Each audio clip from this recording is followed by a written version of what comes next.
we're going to talk about ElvUI, a popular add-on that is essentially a skin for the default WoW interface. What I like about ElvUI is that it takes care of pretty much every UI element with a low memory footprint, and fortunately for us it has a GUI to go along with it. Now if I remember things correctly, ElvUI was originally based off of TuckUI, which is why you see many similarities between the two. TuckUI does have fewer features though, and when I used it last, in order to modify it, you had to edit the Lua yourself.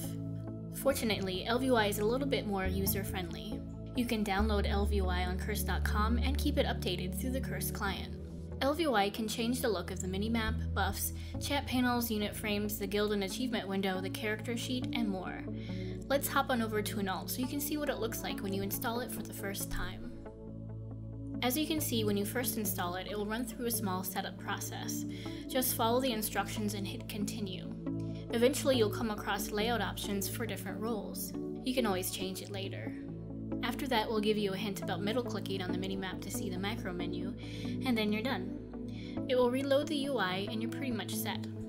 If you're someone who doesn't like spending time with UI options, you can likely stop here and go about your merry way.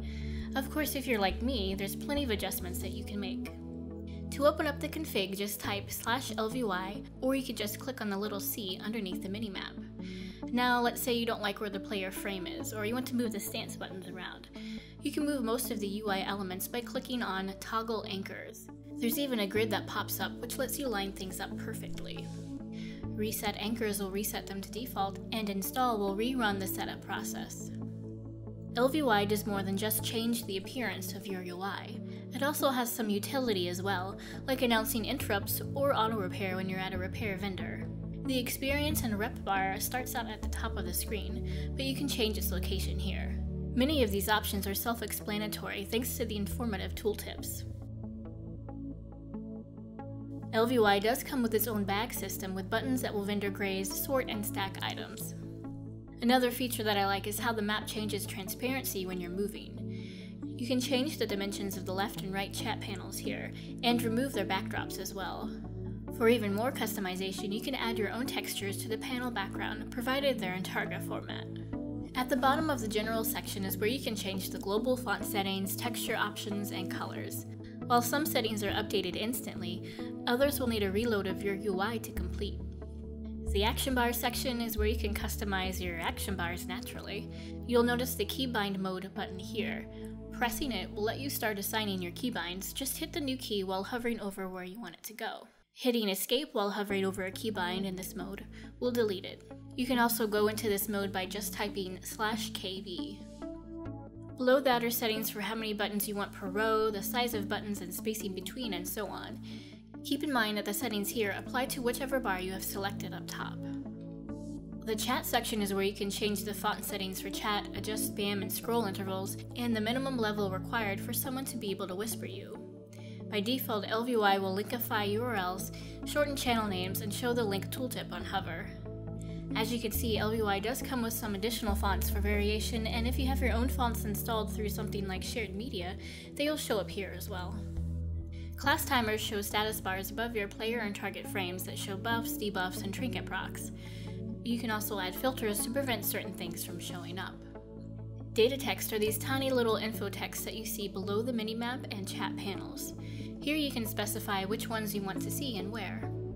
ElvUI also skins nameplates for you, with various settings that you might find useful in PvE, like grade debuffs, and PvP, like healer icons.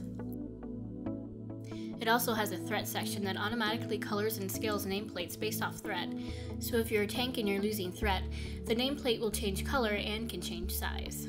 The skin section is where you can skin a select group of add-ons to match the ElvUI look, and embed add-ons within the right chat panel.